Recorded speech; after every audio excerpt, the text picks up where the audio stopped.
ದೇವರ ವಾಕ್ಯದಲ್ಲಿ ಕೀರ್ತನೆಗಳು 145ನೇ ಕೀರ್ತನೆ 1ನೇ ವಚನದಿಂದ ನಾವು ನೋಡ್ಕೊಂಡು ಬರುವಾಗ ಅಲ್ಲಿ ಈ ರೀತಿ ಬರ್ತಿದೆ. ಕೀರ್ತನೆ 145 1ನೇ ವಚನ, ನನ್ನ ದೇವರೇ ಒಡೆಯನೇ ನಿನ್ನನ್ನೇ ಘನಪಡಿಸುವೆನು, ನಿನ್ನ ನಾಮವನ್ನು ಯುಗಾಂತರಗಳಲ್ಲಿಯೂ ಕೊಂಡಾಡುವೆನು. ನನ್ನ ದೇವರೇ ಒಡೆಯನೇ ನಿನ್ನನ್ನು ಘನಪಡಿಸುವೆನು. ಕೀರ್ತನೆಗಾರನು ಮೊದಲನೇದಾಗಿ ಹೇಳ್ತಾ ಇದ್ದಾನೆ, ನನ್ನ ದೇವರೇ. ನೋಡಿ ಎಷ್ಟು ಅದ್ಭುತವಾಗಿ ಬರಿತಾ ಇದ್ದಾನೆ. ಅಬ್ರಹಾಮನ ಜೀವಿತದಲ್ಲಿ ಅನೇಕ ಸಂಕಟಗಳಿತ್ತು, ಅನೇಕ ಶ್ರಮೆಗಳಿತ್ತು, ಆದರೆ ಅವನು ಹೇಳ್ತಾ ಇದ್ದಾನೆ ನನ್ನ ದೇವರೇ. ಅವನು ಎಷ್ಟು ಧೈರ್ಯಶಾಲಿಯಾಗಿ ಹೇಳ್ತಾ ಇದ್ದಾನೆ ನನ್ನ ದೇವರೇ. ಅಂದರೆ ಅವನ ದೇವರು ಅವನಿಗೆ ಯಾರಾಗಿದ್ರು ಅನ್ನೋದು. ಯಾಕೆ ಅವನು ನನ್ನ ದೇವರೇ ಅಂತ ಬಹಳ ಅದ್ಭುತವಾದ ರೀತಿಯಲ್ಲಿ ಮಾತನಾಡ್ತಾ ಇದ್ದೇನೆ ಅಂತಂದರೆ, ನನ್ನ ಜೀವಿತದಲ್ಲಿ ಯಾರೂ ಆಗದೇ ಇರುವಾಗ, ಯಾವ ವ್ಯಕ್ತಿಗಳು ಆಗದೇ ಇರುವಾಗ, ಯಾವ ಸಹಾಯಕರು ಇಲ್ಲದೆ ಇರುವಾಗ, ಯಾವ ಸ್ನೇಹಿತರು ಇಲ್ಲದೆ ಇರುವಾಗ, ಸಂಬಂಧಿಕರು ಇಲ್ಲದೆ ಇರುವಾಗ, ನಾನು ಒಬ್ಬಂಟಿಗನಾಗಿರುವಾಗ ನೀನು ನನ್ನ ದೇವರಾಗಿದ್ದೆ. ಎಲ್ಲರೂ ನಮ್ಮ ಜೊತೆ ಇರುವಾಗ ದೇವರಾಗಿದ್ದೆ ಅಂತ ಬರೀತಾ ಇಲ್ಲ. ನನ್ನ ದೇವರೇ ಅಂದರೆ ಎಲ್ಲರೂ ಕೈ ಬಿಟ್ಟಾಗ ದೇವರು ಅವನ ದೇವರಾಗಿದ್ದರು. ಎಲ್ಲರೂ ಅವನನ್ನು ಅವಮಾನಿಸುವಾಗ ಅವನ ದೇವರು ಅವನ ದೇವರಾಗಿದ್ದರು. ಎಲ್ಲರೂ ಕೈ ಬಿಟ್ಟಾಗ ಅವನ ದೇವರು ಅವನ ದೇವರಾಗಿದ್ದರು. ಎಲ್ಲರೂ ಅವನನ್ನು ತುಚ್ಛೀಕರಿಸಿದಾಗ ಅವನ ದೇವರು ಅವನ ದೇವರಾಗಿದ್ದರು. ಅಣ್ಣ ತಮ್ಮಂದರು ಅವನನ್ನು ನೀನು ಯಾವುದಕ್ಕೂ ಕೆಲಸಕ್ಕೆ ಬಾರದವನು ಅಂತ ಹೇಳಿದಾಗ ಅವನ ದೇವರು ಅವನೊಂದಿಗಿದ್ದರು. ಸಿಂಹ ಕರಡಿಗಳು ಕಾಡಿನೊಳಗಡೆ ಪ್ರವೇಶ ಮಾಡಿ ಆಕ್ರಮಣ ಮಾಡುವಾಗ ಅವನು ಒಬ್ಬಂಟಿಗನಾಗಿದ್ದ, ಅವನ ಜೊತೆ ದೇವರಿದ್ದರು. ಸೌಲನು ಅವನನ್ನು ಹಿಂದಟ್ಟುವಾಗ ಸೌಲನು ಅವನ ಬಹಳ ದ್ವೇಷ ಮಾಡ್ತಾ ಹಿಂದಟ್ತಾ ಇರ್ತಾನೆ.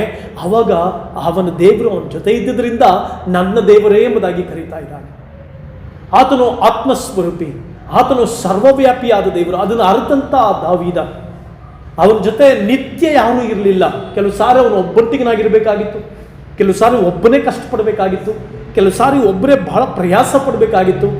ಯಾರ ಆಶ್ರಯ ಇಲ್ಲದೆ, ಯಾರ ಸಂತೈಸುವಿಕೆ ಇಲ್ಲದೆ ಪರಿತಪಿಸ್ತಿರುವಾಗ ಅವನು ಯಾವ ದೇವರನ್ನು ಆರಾಧಿಸಿದನೋ ಆ ಸೃಷ್ಟಿಕರ್ತನಾದ ದೇವರು, ಆ ಮಹಿಮೆಯುಳ್ಳ ದೇವರು, ಆ ಸರ್ವವ್ಯಾಪಿಯಾದ ದೇವರು, ಆ ಎಲ್ರೋಹಿಯಾದ ದೇವರು, ಆ ಯೆಹೋವ ಈರೆ ದಾವೀದನ ಜೊತೆ ಇದ್ರು. ಅದಕ್ಕೆ ಅವನು ಬರೀತಾ ಇದ್ದಾನೆ, ನನ್ನ ದೇವರೇ,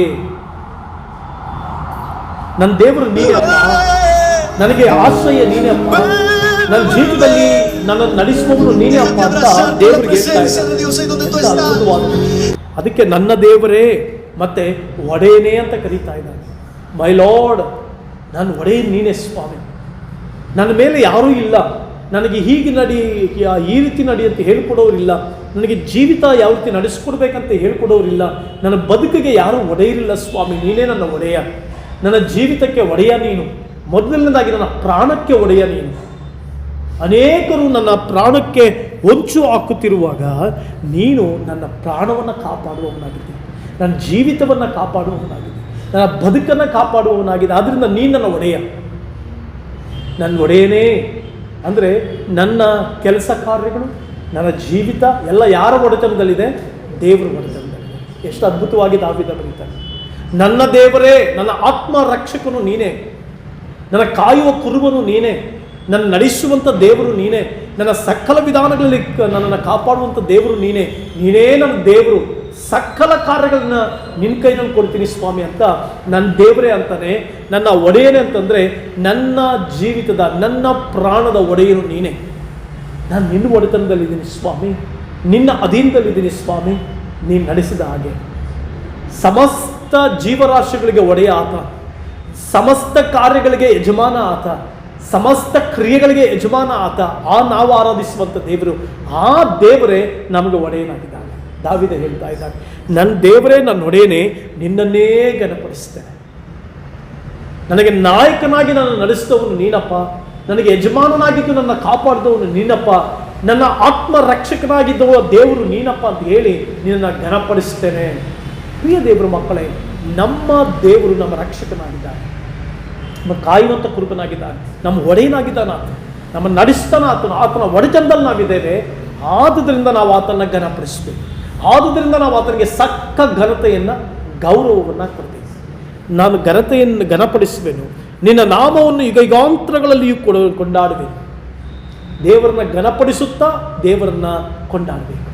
ಯಾಕೆ? ಅವರು ನಮ್ಮ ದೇವರಾಗಿದ್ದಾರೆ, ನಮ್ಮನ್ನು ರಕ್ಷಿಸುವಂಥ ದೇವರಾಗಿದ್ದಾರೆ, ನರಕದಿಂದ ರಕ್ಷಿಸುವಂಥ ದೇವರಾಗಿದ್ದಾರೆ, ಲೋಕದ ಎಲ್ಲ ಅಪಾಯಗಳಿಂದ ರಕ್ಷಿಸುವಂಥ ದೇವರಾಗಿದ್ದಾರೆ, ಎಲ್ಲ ತೊಂದರೆಗಳಿಂದ ಕಾಪಾಡುವಂಥ ದೇವರಾಗಿದ್ದಾರೆ.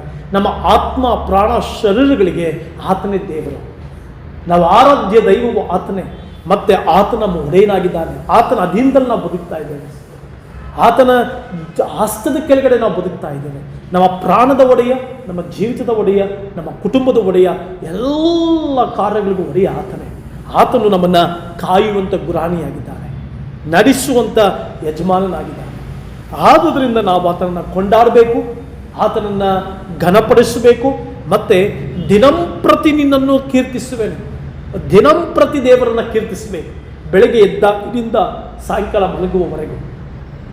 ಮಲಗಿದ ಮೇಲೆ ಕೀರ್ತನೆಗಾರನು ಬರೀತಾನೆ, ನನ್ನ ಅಂತರಾತ್ಮವು ನನ್ನನ್ನು ಬೋಧಿಸುತ್ತದೆ.